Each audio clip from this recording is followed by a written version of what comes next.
Hi friends, இன்றைக்கி நம்ம சேனலில் நாட்டுக்கோழி வறுவல் எப்படி செய்கிறதுன்னு பார்க்கலாம்.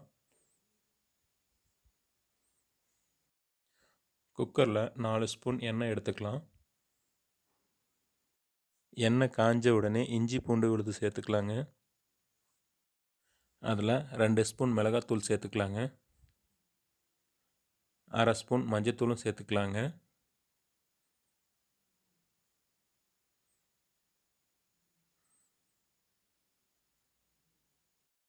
இஞ்சி பூண்டு மிளகாத்தூள் கலவையை நல்லா கலக்கி விட்டுக்கலாங்க. நல்லா சுத்தம் செஞ்ச நாட்டுக்கோழியை அதில் சேர்த்துக்கலாங்க.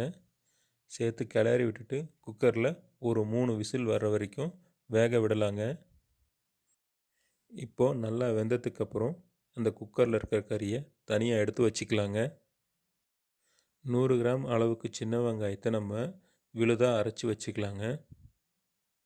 இப்போ கடாயில் கொஞ்சம் எண்ணெய் எடுத்துக்கலாங்க. மண் கடாயில் செய்கிறதுனால ரொம்ப சுவையாக இருக்கும்.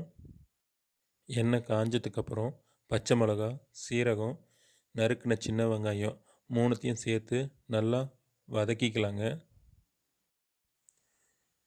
மல்லித்தூள் 1 ஸ்பூன் சேர்த்துக்கலாங்க. மிளகாய்த்தூள் 1 ஸ்பூன் சேர்த்துக்கலாங்க.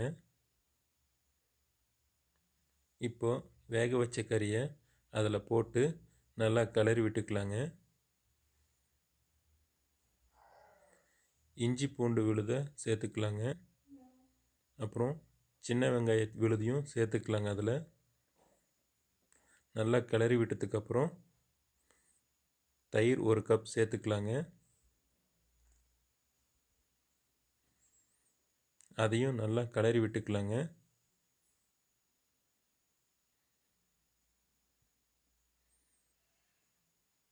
மிளகுத்தூள் 2 ஸ்பூன் சேர்த்துக்கலாங்க.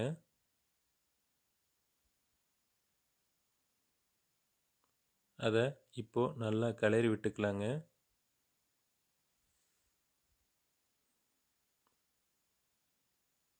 அப்படியே ஒரு 20 நிமிஷம் கறியை நல்லா வேக விட்டுக்கலாங்க.